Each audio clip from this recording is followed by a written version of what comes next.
Alors Passane, un commentaire ci li mu wax yëpp concernant le cas Mancabou mais aussi l'attitude de la police face à certains problèmes bu ñu ko mën a wax noonu entre guillemets des complications en face de ni ñu koy apprécier obligation yi ñuy am exigence yi nga xam ne mooy présenté wu à eux face aux citoyens et cetera commentaire bi. bon dina am fenn fu may tegu. moo di ne en écoutant mon père je suis zen et rassuré je me dis alhamdulillah si la police fonctionne comme ça.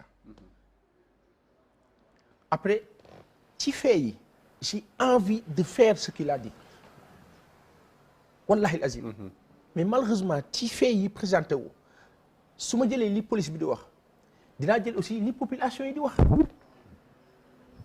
malheureusement dafay bari toujours lu population yi di wax ni li ñu leen dundaloo wala ni ñu dundaloowee wala li ñu def léegi ñu dem jamono boo xam ni dana jël ay film téléphone teg ka wane image bi mu gën a révolté vidéo bi mu gën a révolté population yi rapport bi gën a détérioré est-ce que foofu tamit loolu question laa koy def est-ce que foofu la police ne doit pas au-delà de la froideur bi nga xam ne mooy l'institution comme dafay évoluer dans la réalité du contexte mu fexe aussi indiwaat confiance bi ci ne ci cas bi li ngeen wax nii c'est vrai que nangam ak nangam mais ça on le règle en interne même bu dee c'est en interne. Oui. Mais sauf que loolu du am. on nous dit toujours que tout est parfait. Que vraiment voilà quoi ça s'est pas passé comme ni ñu ko waxee et pourtant parfois dañuy am ay images. Je donne le cas de Mame Cheikh mooy émigré bi jóge woon te amoon jafe-jafe bi. son frère di témoigner. ne dafa doon laaj garabam parce que dafa diabétique. am fu mu tolloon. doon laaj gars yi négligé que. Et pourtant la version qu'on donne après ci communiqué du nekk loolu. Rapport de confiance bi encore détérioré wu. Et sur le nombre on a perdu quoi plus d'une dizaine de Sénégalais ci 4-5 ans yi ak la police. L'institution cherche toujours à se sauver. loolu mooy jafe-jafe léegi nag problème bi mooy. qu'est-ce que la police doit faire c'est-à-dire pour que ñun. La réponse elle est là. Oui. Dans qu'est-ce que la police a à faire. Moi je suis d'accord avec lui et je travaille là-dessus. Pas pour dem wax directeur police bi lii ngeen di def wala la ngeen di def. Mais sama perception mooy. dafa am déficit ci réaction yi ak perception wu forme réaction yi. dafa am lu manqué.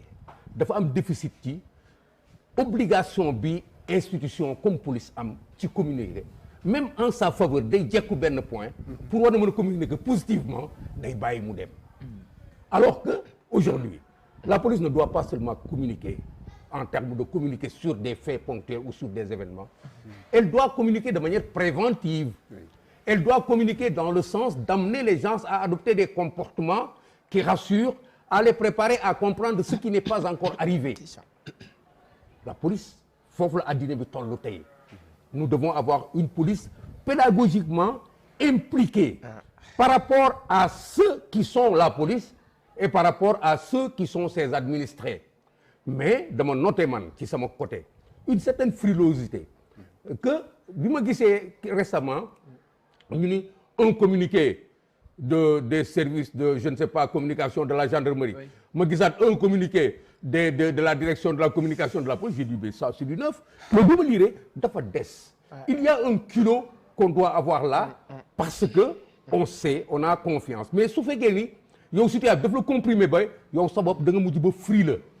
Frileux mooy à la limite quand quelque chose se casse chacun on tarde à réagir dans cette histoire de Mancabou je ne dis pas que les gens ont tardé à réagir mais man gëm naa ni li doon gën a apaiser la situation c'était de réagir à temps pas en disant aux gens ñun ñu ngi layi mais telle chose am na. point D'accord. Telle chose amaat na. Telle chose amaat na. C'est ça.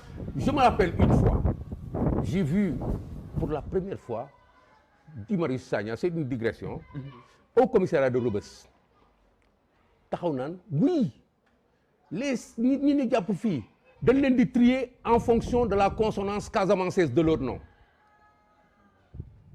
et j'ai été surpris de voir la police refusait de sortir pour lui dire mais c'est une bêtise. Il n'y a pas de mécanisme dans la police qui permet ça. Ci chaîne de commandement bi amuloo foo mën a articuler loolu te toroxoo.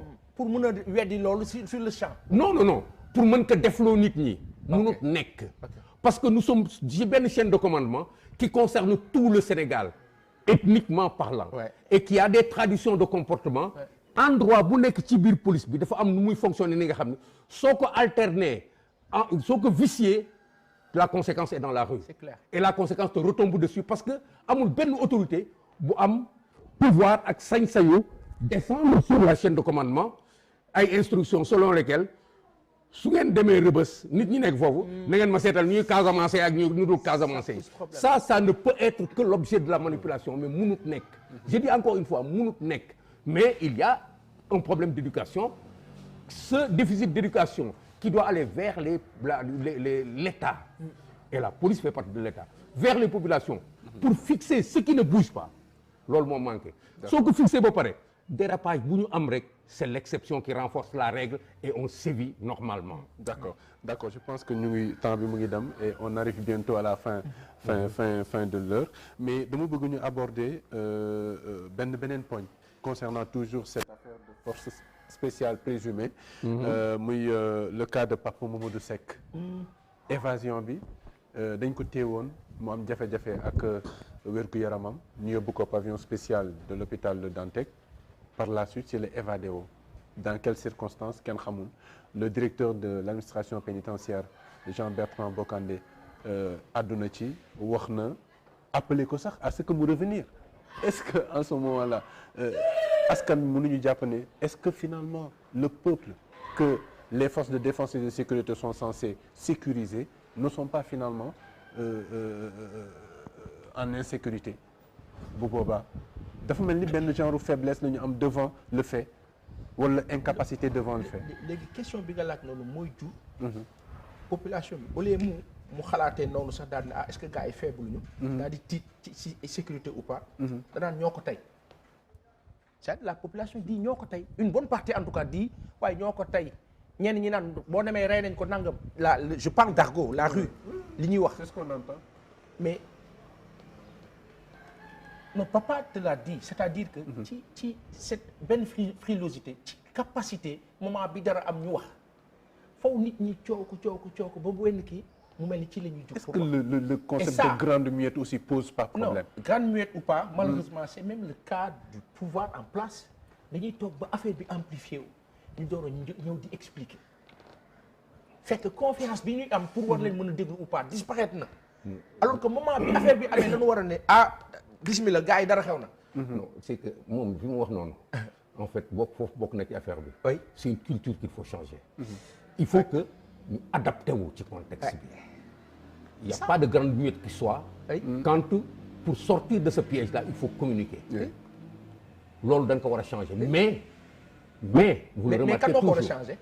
donc ci biir. waaw mais am na c'est tout un système li ni alkaati yi jàng c'est tout il faut un déclencheur ñu ngi koy déclencher nii ñun ñi ciy wax ni ñu ngi koy déclencher. est-ce que les acteurs yow dem nga à la retraite peut-être sa xalaat mooy am solo pour ñoom ñu jëfandikoo ko mais ñoom ñi nekk sur le terrain en exercice lan la ñu mën a def ñoom. mais je vous ai dit tout à l'heure gis ngeen fii de plus en plus ñu ngi commencé naan communiqué de tel. communiqué de tel conférence de presse de tel. procureur mu ngi taxaw mu ngi lâché wu. mu ngi lâché wu. mais c'est des montagnes. pour nga bouger loo leen. mais y a ça on parle de grande muette. et quand am na moment bi nga xam ni c'était valorisant que ni grande muette parce que ça réglait quelque chose. noppi seen noppi ça réglait quelque chose. c'était un facteur de stabilisation. est-ce que tu comprends mais tey dafa am li nga xam ni force boobu dafa war rester mais ñu ouverture nag léegi pour se lier davantage avec les populations il faut ñu jox leen seen cër ci am droit wu xam. il ne faut pas qu'ils s'enferment et qu'ils leur imposent ce mur de silence-là. Il faut que ñu leen di jox seen wàll ci information bi ñu war a xam.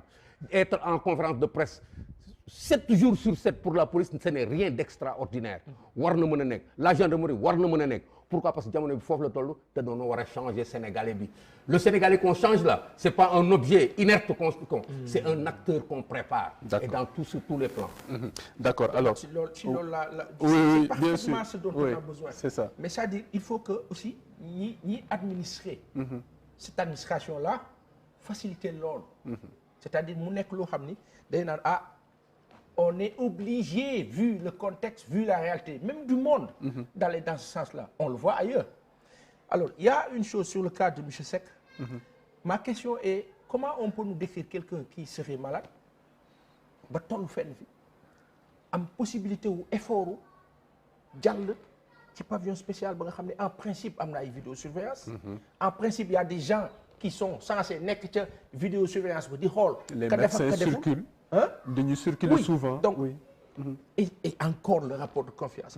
Après, on se dit, mais est-ce que cette histoire de force spéciale, réellement, est-ce que am na? Est-ce que c'était le vœu? Non, d'abord dama lay rattraper foofu. Gis nga le questionnement bi nga def. Oui. Si détérioration rapport yi rek moo ko indi. Mais bi monde ba léegi. Dans les prisons les plus sophistiquées du monde. Nit ñi dañuy évadé wu. waxuma pavillon spécial où l'évasion fait partie du quotidien ou pavillon spécial parce que noonu la bindoo. Pavillon spécial du fu ñu teg nit ki par exemple mënute ko surtout quand l'individu est mis en pavillon spécial parce que dafa am ay affection yu particulières yi nga xam ne moo il va durer là-bas. Parce que moom mën nañ ko surveiller quand même. C'est ça. mais dañ koy surveiller mais système surveillance bu nekk day am ay failles C'est ça. te ki nekk ci biir bugg a génn failles yooyu rek mooy tax mu génn da ngeen koy gis tout le temps ci film yi c'est plus simple encore fii parce que pavillon spécial la ay nit ñu feebar lan fa teg situation contexte bi nga xam ni nit ñi mën nañu manipuler wëlbati sax créer l'inattention c'est possible quand quelqu'un est en pavillon spécial créer des sentiments qui permettent à quelqu'un de trouver que ni yow bu gëmee nga jàll sax su ëllëgee moom kenn du ko reprocher c'est possible parce que c'est pas des détenus enchaînés c'est des détenus surveillés gardés Rebeuss gii nga xam ni les portes sont fermées premier couloir deuxième couloir quatrième couloir mais les gens s'en échappent le problème aujourd'hui c'est que confiance bi moo fi nekkul ba quand on dit que dem na et situation bu particulière la parce que dafa am connotation politique bu forte suñ ne dem na ñu nekk ci biti da bëgg mu nekk lu bizarre dañ naan lu tax loolu ça amène cette lecture là waroon na kii mënoon nañ que ainsi de suite dafa feebar mais dafa feebar il est chez lui il est malade et c'est pas il est malade il est comme ça en mourant c'est à l'entrée bi ñu ko examiner la ñu xam ni dossier médical bi mu indi dossier médical bi mu indi mayul ñu téye ko fii sa santé va se détériorer ñu yóbbu ko fee mais il pouvait jouer au football quand il arrivait oui parce que précaution yi nga xam ne moo nekk ci dossier médical am su ko toppee il menait une vie normale su il arrive avec cette vie normale à la prison dañ koy xool yow loola jot sa bët bi lan moo ci nekk lan ne est-ce que am nga dossier médical mu ne waaye am naa ko ñu ne médecin bi kaay xool kii kat son cas est très grave mun ñu ko téye fii infirmerie la place am mu ngi dispensaire wala mu ngi hôpital les médecins ont jugé que ni mu ngi hôpital waa hôpital di kii duñ leen ko bàyyi indi leen ko fii c'est l'hôpital qui a dit indi leen ko fii mooy place am mais quand il vient là-bas il est en forme il peut jouer au football qu'on ne dise pas qu'il est en train de mourir ou quoi que ce soit c'est faux. On a arrêté quelqu'un de valide mais qui avait une affection en interne qui traînait une morbidité c'est ça le problème. Donc suñu gisee loolu suñu déggee loolu bu baax a baax dinañ comprendre ni kii mën na évader mais si on en fait un mourant ça pose problème. D'accord alors Paasan nga terminer peut-être tëjaale ñu yëkkati jotaay bi xam nga tey on n'est pas dans cette logique que papa est en train de nous convaincre mais on peut l'écouter c'est ça léegi problème bi mooy police bi mënuñu ko déglu je sais pas si vous me faites comprendre lui on peut l'écouter mais on peut pas écouter la police c'est vrai c'est vrai loolu moo xaw a doy waar léegi nan la ñu mën a def ba war a mën a déglu police bi et effectivement il est hyper dangereux Sénégal ñu egg niveau ñi nga xam ne ñoo yore lii tax ñu jënd garab je dis par exemple Efferalgan bi dugg Sénégal ba day dugg fii am na des contrôleurs qui travaille dans l'industrie pharmaceutique qui valide pour que mu dugg si on n'a plus confiance en ce pouvoir-là et qu'on douterait même de l'efferalgan qu'on doit acheter à la pharmacie fan lañ jëm. y a problème. y a problème léegi donc am na ko war a def ba ñun ñu bañ a egg ci niveau de doute boobu te niveau de doute boobu mooy danger bi sawaay moo ñu dal ci police moo ñu dal ci force de l'ordre yi mais qu'est-ce qu'il faut faire dans ce cas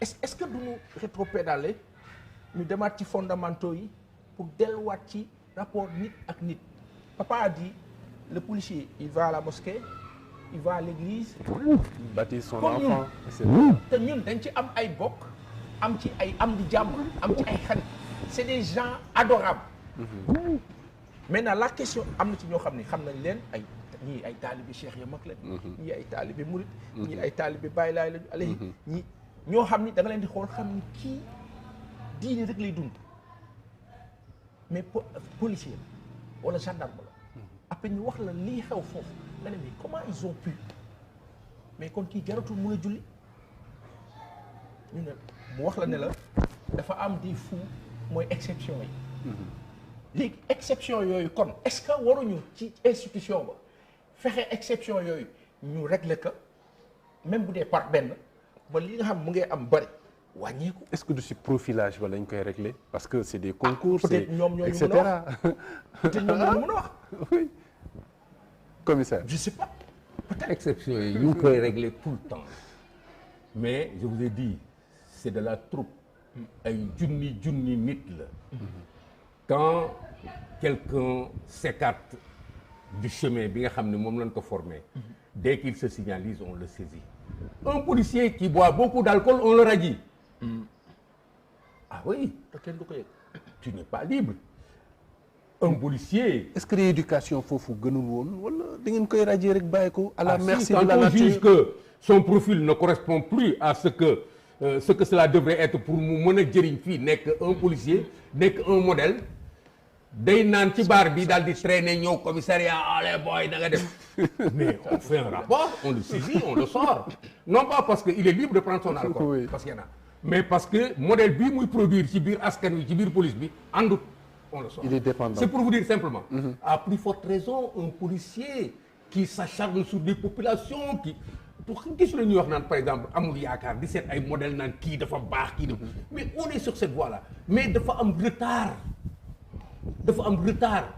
ces institutions doivent reprendre la main parce que addina bi dafa soppeeku trop te fi mu soppeekoo bari na am na institution yu dul tudd dañul deful sax seen liggéey l'éducation ne fonctionne pas comme cela devait fonctionner les maisons ne fonctionnent plus comme cela devait fonctionner il y a tellement de choses qui manquent xam nga addina dafa am ay jumtukaay yi nga xam ni ñun dañuy foog rek ni nit day màgg ci kër gi rek daal di màgg dem école lii yàqu ci addina bi mu ngi jóge ci màgg dem kër sœur comment dire dem maternelle dem école chérie comment tu vas embrasse-moi ainsi de suite on forme des monstres parce qu'ils ne sont pas socialisés comme il se doit parce qu'on a laissé dépérir tous nos mécanismes de socialisation qui formaient des Sénégalais ou des êtres humains qui avaient une place qu'ils retrouvaient dans la société bi ñuy dund boobu muy dee li ma leen wax ci juddu màgg ci village dem liggéeyi am jabar dundu dee addina bi lu mu rëy noonu lay fonctionner vous allez en Chine ils sont des milliards